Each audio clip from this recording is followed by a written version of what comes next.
Hello, everybody. I'm so glad you are here with me today. This is going to be a non-traditional Drash, where I'm going to start with my thank yous, and then move into my interpretation, and you'll see why in a second. I would like to thank Rabbi Stacy for all the love and support she has given me, my tutor, Alona Raphael, for the lesson for perfection, and Cantor David for his sense of humor and our shared love of music. Thank you to my friends and family, especially those from out of the state, for your love and support and for showing up. Thank you to my teachers and coaches who have guided me through troubles and have helped me through adversity, and especially my parents. I would never be where I am without them.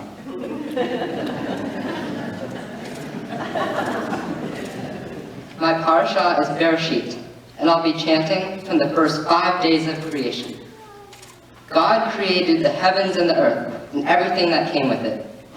Creation took place in 6 days, and on the 7th day, God rested. But God did not sleep. Instead, God rested from work and surveyed all that was made. I picked this parasha because creation is in my soul and my work, and because of this, I decided to do something different. Normally, the bar mitzvah verbally recounts their interpretation of the Torah portion. Instead, I am interpreting it on the piano.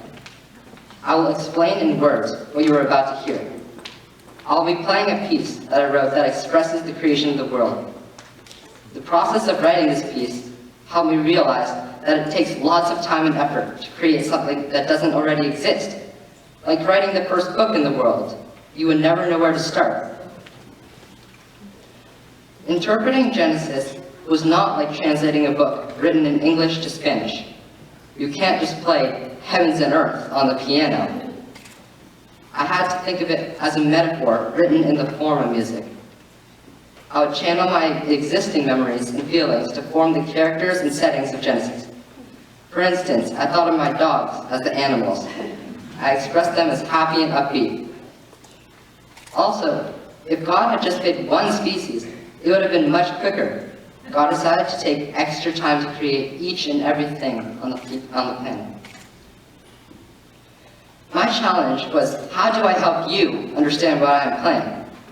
I'll be playing the piano, so I won't be able to explain it.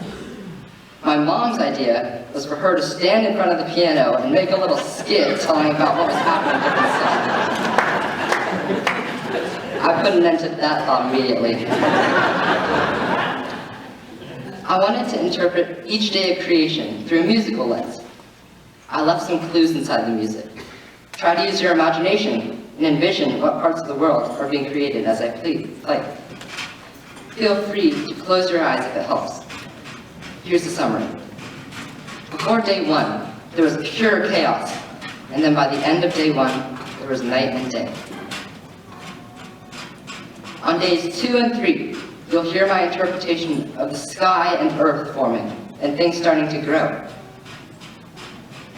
On day 4, you will hear the stars twinkling in the sky, and then the creatures come on day 5, frolicking, flying, and scurrying. Then you'll hear the humans enter boldly and proudly on day 6. Finally, at the end of that day, you will hear me pause and calmly take a deep breath before day 7. And when we enter that day, you will hear God surveying all that God created. The conclusion of this interpretation signifies the actual beginning of the world. Please do not clap the end, not only because we don't do that in temple, but more because this is my musical interpretation of creation, and to honor what is not an end, but what is actually the beginning.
So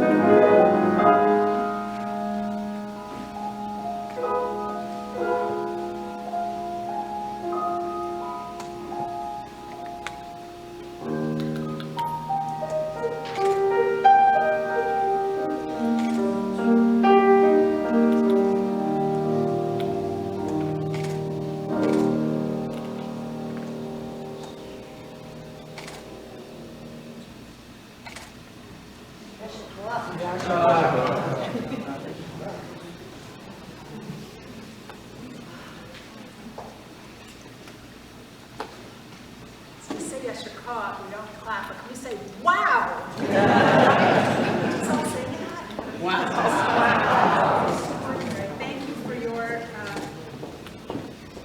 deep, creative, evocative, profound interpretation of the creation of 6 days of this universe and of rest.